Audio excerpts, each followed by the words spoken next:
There's been a lot more fuss than I expected from a small piece about the Observer poll saying that the effects of Brexit were not being felt favourably, and people have been saying things like, "Well, how can a small poll contradict the great referendum that was taken in 2016? This spoke about the will of the people."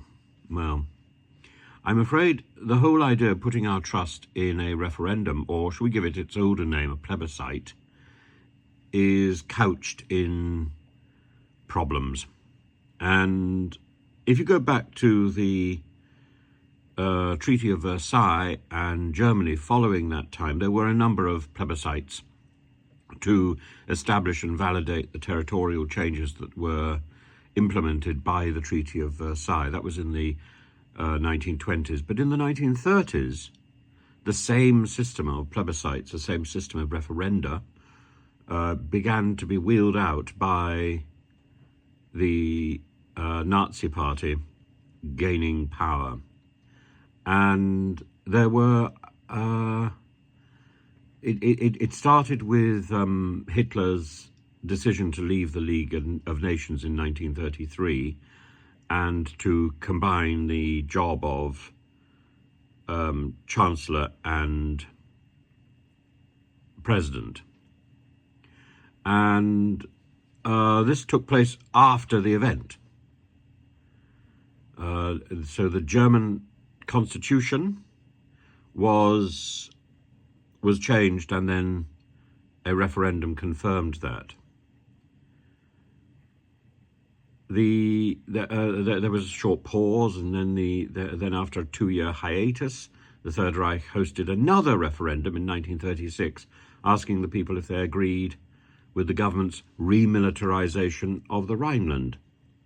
The fourth referendum was in 1938, and it followed the Third Reich's invasion of Austria.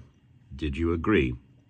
Well, you can go back to the 1935 Saar plebiscite. You can go back to the Treaty of Versailles.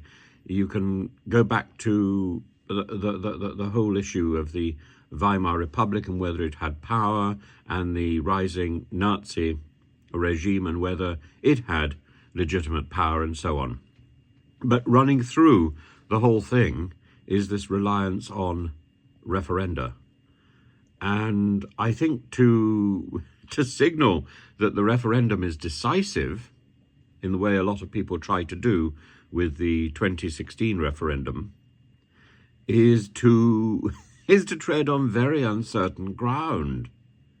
Why was the German public minded to vote in favour of the annexation of Austria, to vote in favour of Hitler's proposals?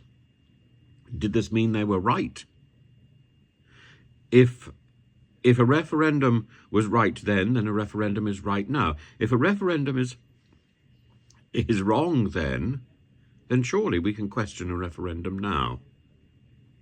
Does anybody actually think that the annexation of Austria was the right thing to do? I'm afraid I don't. Sorry, I don't normally go in for rhetorical questions.